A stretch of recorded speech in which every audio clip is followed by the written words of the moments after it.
Are you looking for a really pretty alternative for netting or corralling your beautiful dahlias that doesn't take a bunch of plastic and is really annoying? Well, look, I have it for you. This is so cool looking.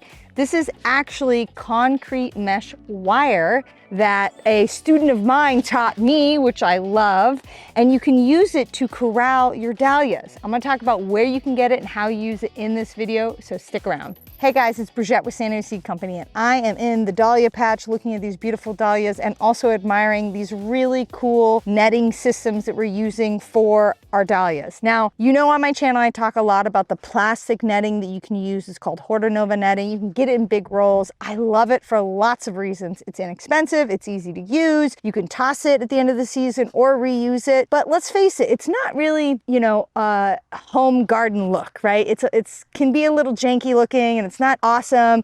Your fingers can get caught in it. It's plastic. Well, here's a really great alternative for you. This metal here is called concrete mesh netting, and you can get it at Home Depot or at Lowe's, and it's pretty inexpensive.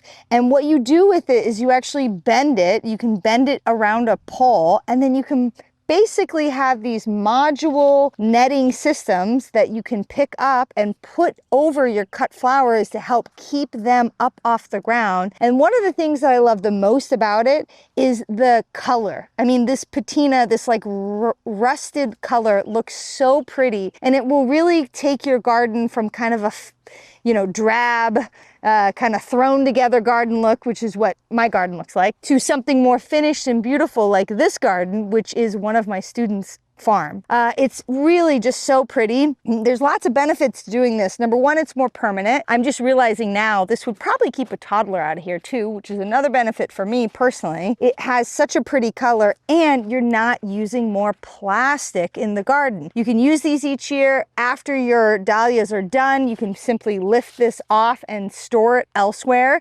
And then each year you can use it to put on top of anything that needs some support. And that would be things like your dahlias. Cosmos can use a little bit of support. Let's see, Snapdragons, definitely your Strawflowers can use a little bit of support to keep them up off the ground. They're just a really neat alternative to using the Hortonova netting, and something I would love to see in your garden. So drop a comment in this video if you're using something like this, or if you have, tell me if you love it, and tell me any other great ideas you have for keeping your garden looking beautiful and neat in the summertime.